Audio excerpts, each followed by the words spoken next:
Donc on continue l'exercice 3.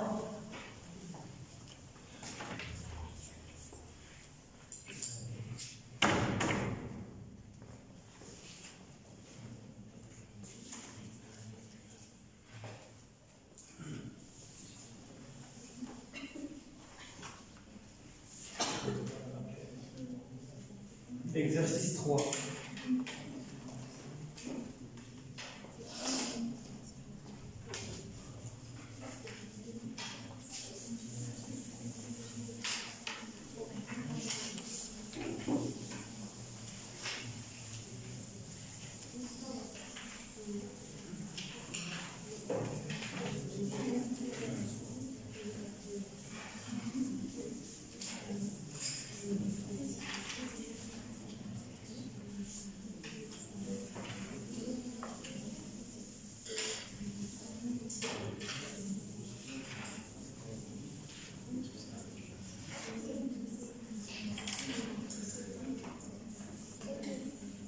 Alors, exercice numéro 3.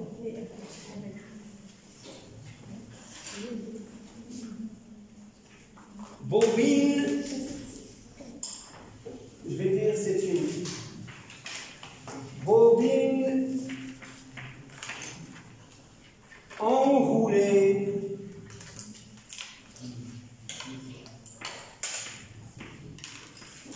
autour,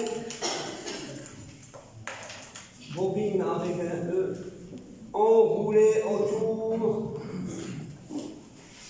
d'un solénoïde.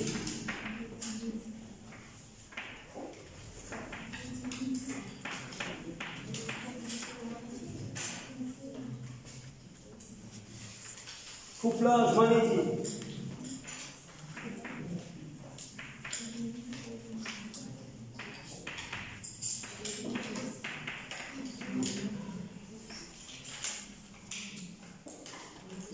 Couplage magnétique.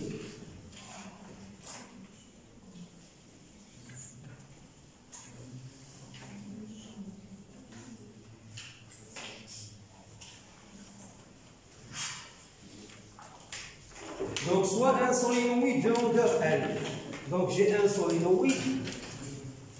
Donc, un solénoïde, vous savez ce que c'est. Donc, vous avez un cylindre. D'accord? Vous avez un cylindre autour duquel on va effectuer un enroulement d'un fil de cuivre. Donc,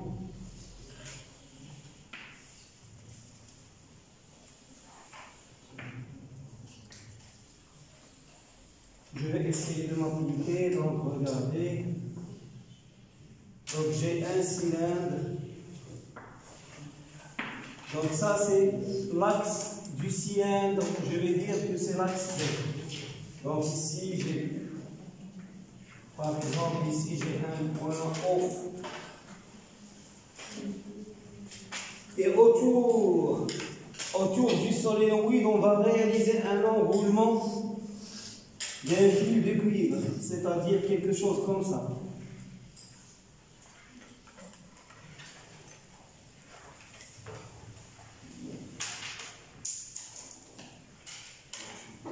J'exagère un petit peu, mais bon. Normalement, les spires, elles sont collées sur le cylindre.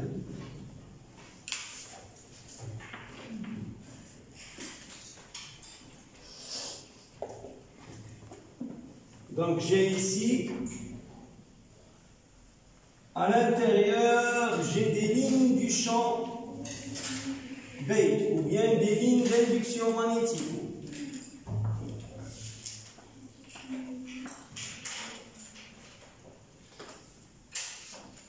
Donc ici j'ai I qui entre par ici et qui sort par là.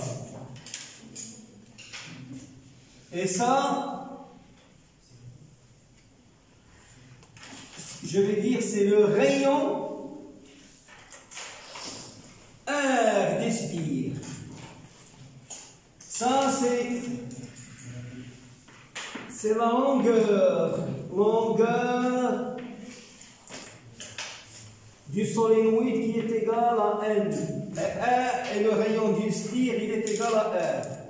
R, c'est le rayon du spire.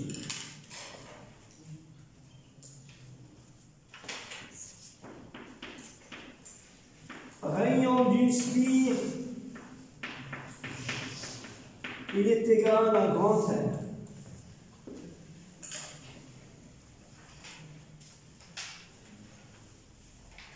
Donc, soit un solénoïde de longueur petit l, il comporte un spire. Donc, vous avez ici 1, 2, 3, 4, etc. jusqu'à une spire. Ok?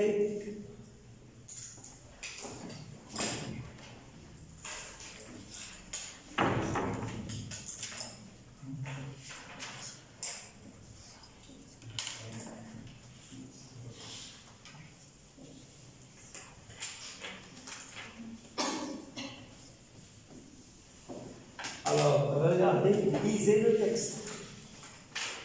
Lisez le texte et essayez de traduire ce que vous voyez ou bien ce que vous lisez en équation. Donc, j'ai une bobine longue ou bien un solénoïde. Washia, ah oui, là.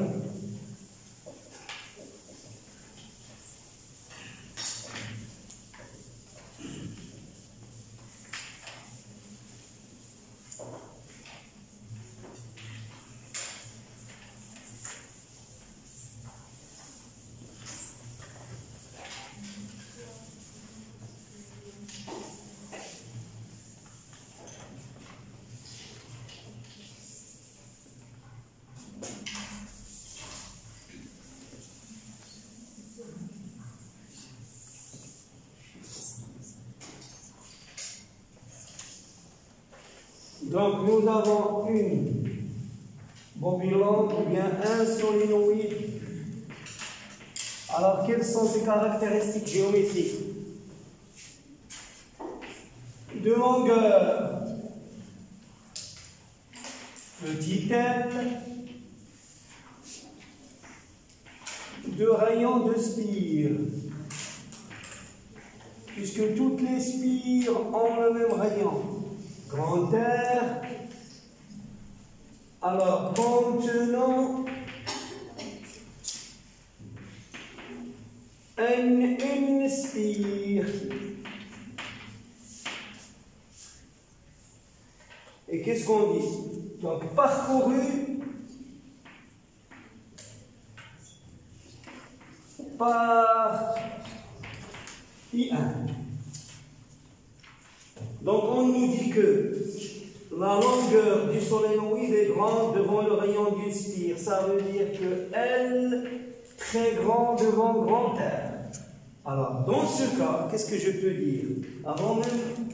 Avant même de continuer la lecture, je peux dire que B ici, il est différent du vecteur nul à l'intérieur du solénoïde. Et je peux dire que B à l'extérieur, il est comment? Vecteur nul. C'est un vecteur. Un vecteur ne peut pas être nul. C'est vecteur nul. Ce n'est pas un scalaire, c'est un vecteur. Donc ici j'ai P égale à 0 et ici j'ai P égale vecteur nul plutôt. Non pas 0. Bien.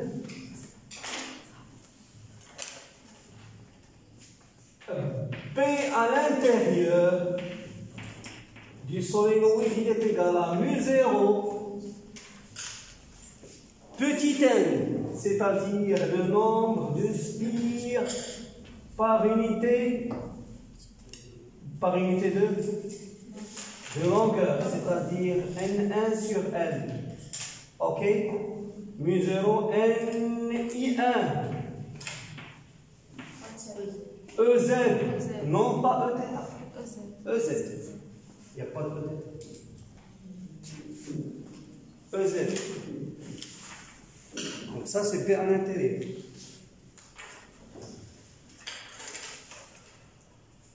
Alors, qu'est-ce que je vais faire?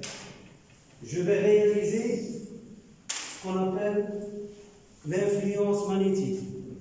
Autour de ce solénoïde, on va enrouler une bobine plate. C'est-à-dire, je vais venir ici et je vais enrouler une bobine plate. Donc ici, un courant susceptible d'entrer par ici et de sortir par là. Une bobine plate N2 qui contient N de spire et bien entendu de rayons grand R.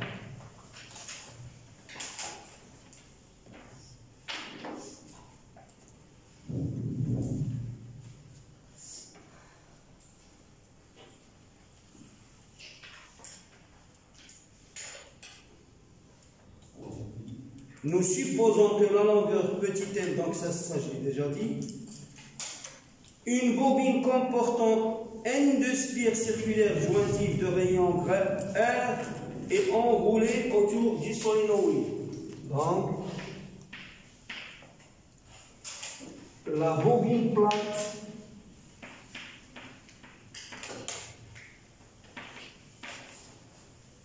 comporte N de spire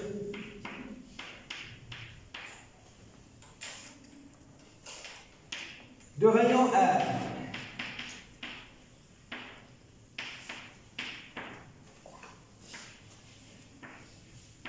Elle est enroulée autour du solénoïde.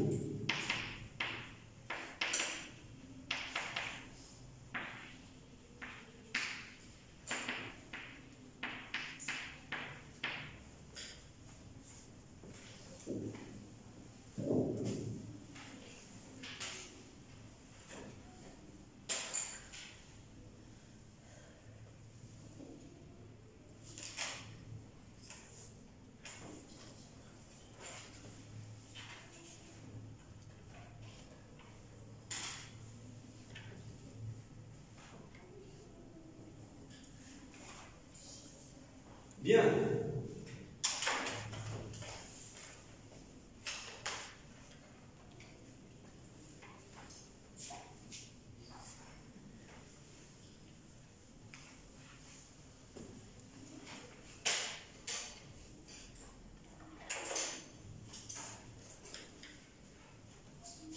Alors, regardez, qu'est-ce que je peux dire?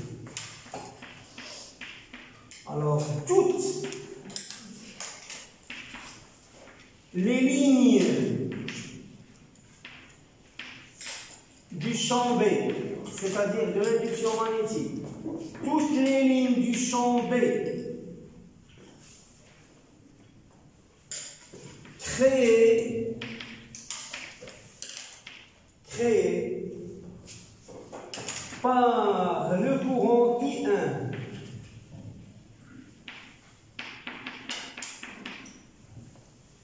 par le courant I1 au sein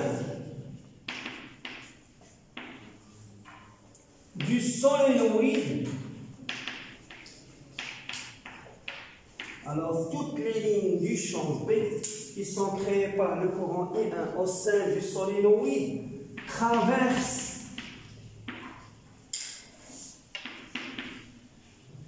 la bobine plate.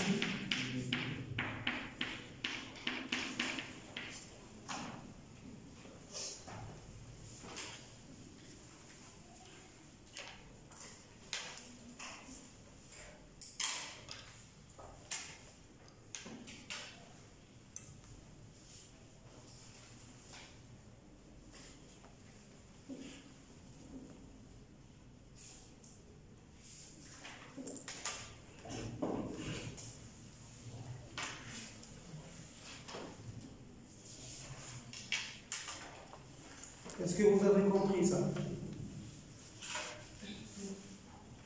Regardez ici.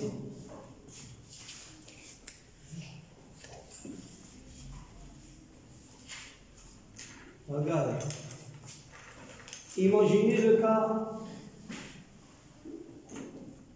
le cas suivant. Regardez. Donc j'ai un solénoïde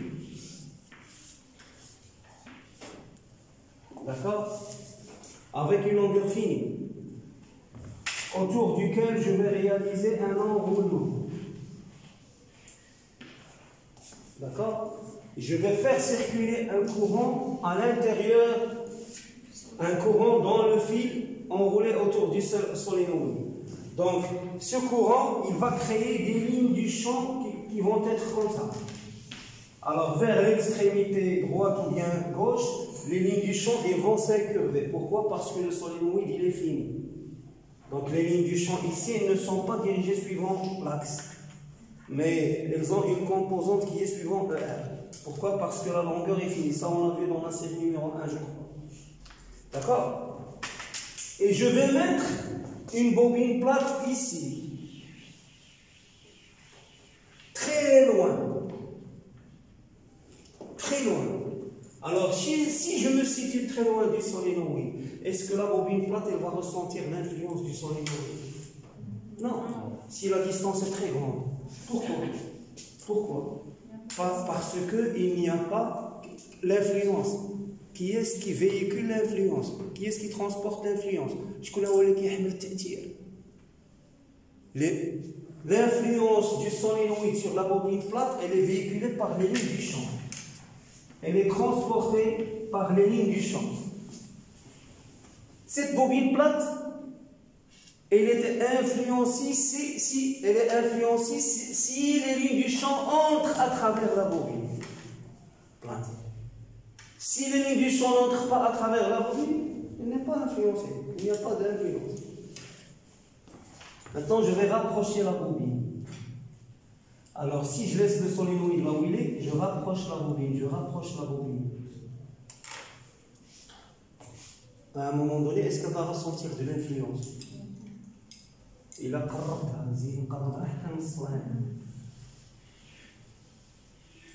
Est-ce qu'elle va ressentir l'influence?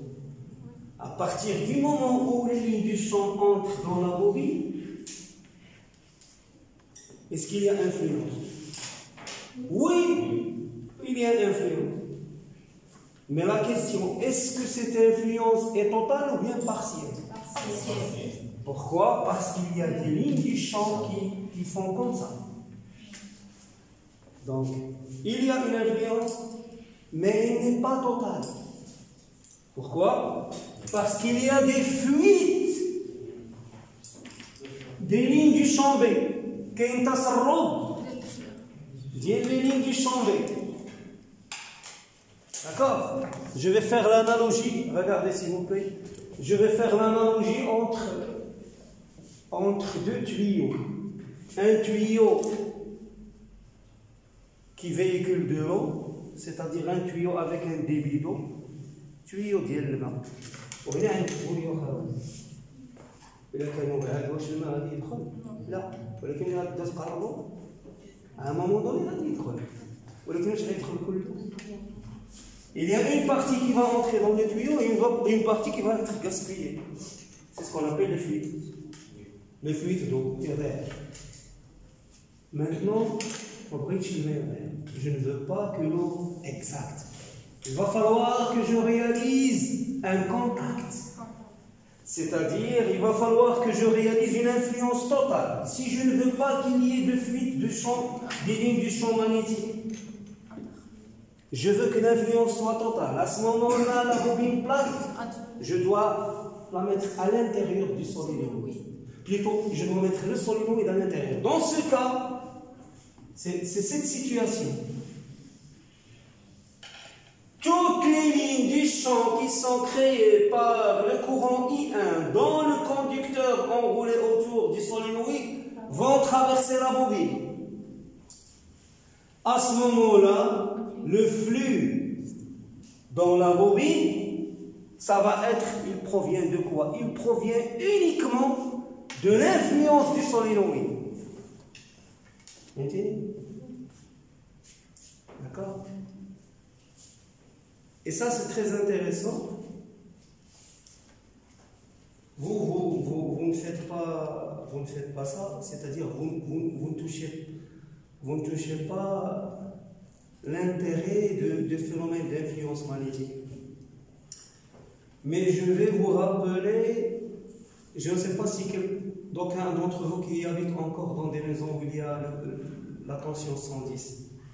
À l'époque, pour faire marcher les frigos, le frigidaire, les frigidaires qui étaient dans le commerce, ils fonctionnaient avec une tension de 110.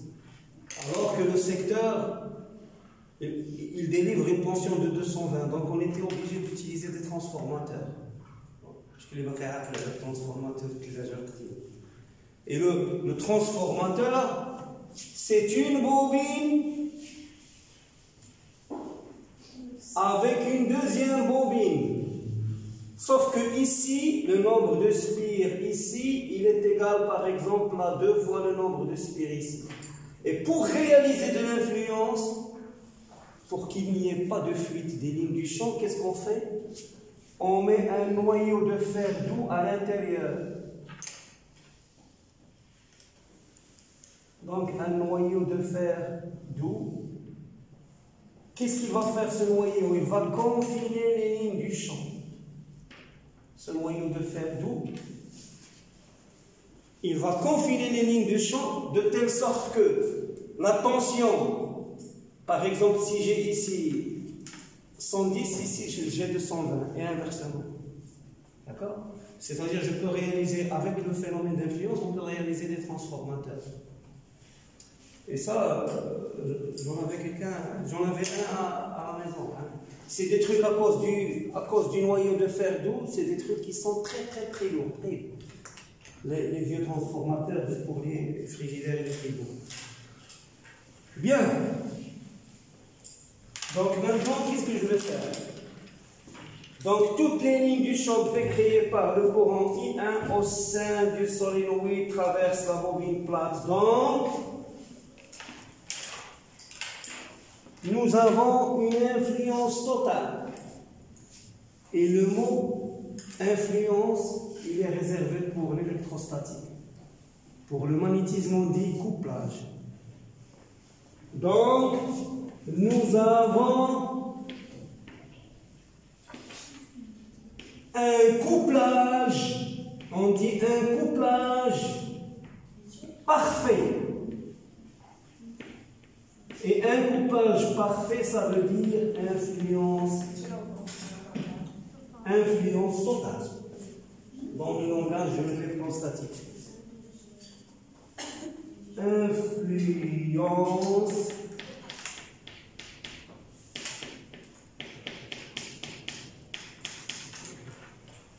totale.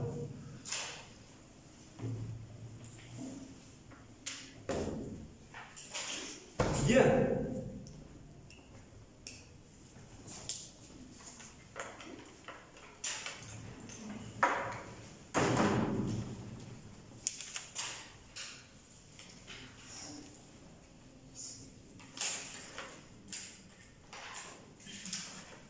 Alors, maintenant je vais calculer le flux.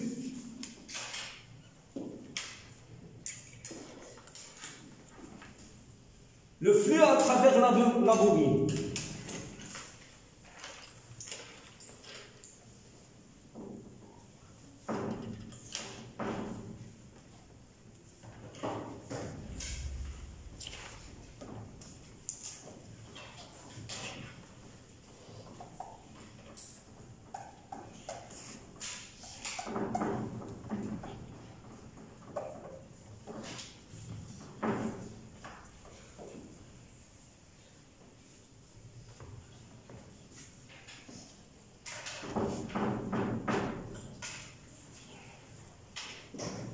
Alors, ça c'est un.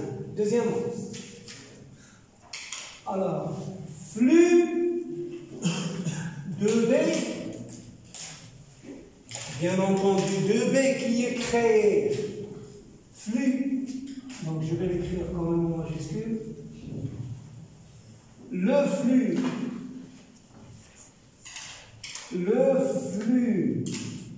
de B créé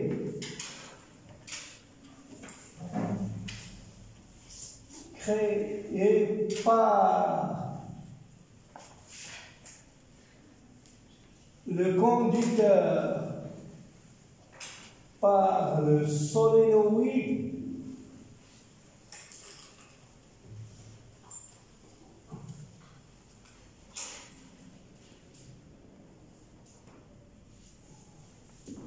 le flux de B créé par le solénoïde dans la bobine. Alors, le flux dans la bobine, c'est quoi? De B à travers la bobine. Il est égal à l'intégrale double sur la bobine plate. De quoi? De B, d'accord? DS.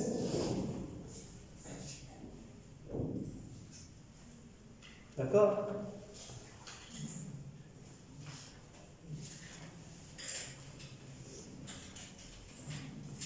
Or, la bobine plate, regardez, elle comporte N de spire. Donc, je dois multiplier ici par N2 à travers la bobine plate. Est-ce que vous avez compris ça? Regardez s'il vous plaît. Le flux de B à travers une spire. J'ai le flux de B à travers une spire. Une spire de la bobine plate. C'est quoi? C'est l'intégrale double sur la spire de B ds. D'accord? B en M, ds en M. Et j'intègre sur la spire. Donc j'ai les lignes du champ qui font comme ça. Et j'ai une spire. Donc c'est BDS. Il est égal à quoi? C'est l'intégrale double. Or, B c'est quoi? C'est mu0 N1 sur petit n I1. D'accord? Que multiplie EZ multiplié par DS. C'est DS fois le vecteur unitaire. Le vecteur unitaire, c'est EZ. Très bien. Donc, c'est cette quantité, aucune grandeur dans cette quantité ne dépend de DS. Donc, je peux la sortir. Donc, ça va me donner mu0, N1, I1 sur L. EZ c'est 1.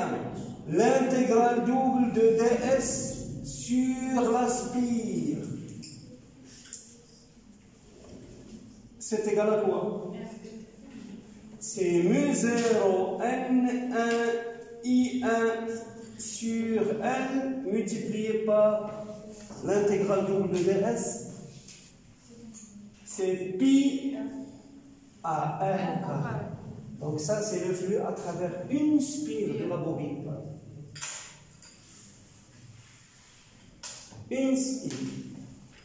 Maintenant, si vous voulez, cette quantité, c'est-à-dire le flux de B à travers une bobine plate, c'est N de spire.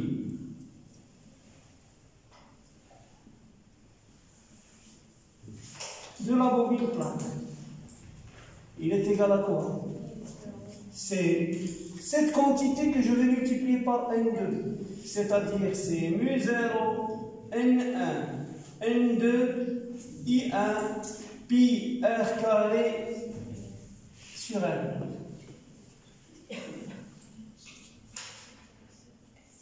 D'accord? Et ce flux, puisqu'il provient uniquement de l'influence, il est égal à quoi? Il est égal au coefficient d'influence mutuelle de 1 sur 2 que multiplie I1. Donc, le coefficient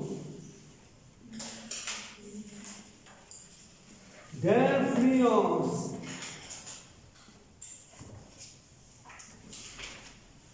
mutuelle M1 sur 2 est égal mu0 N1 N2 pi R carré sur N.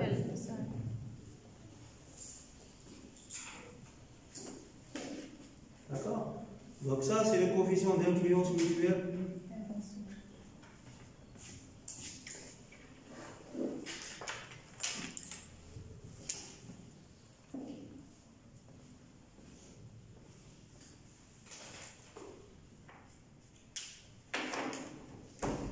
Bien. Donc j'ai fini avec l'exercice 3.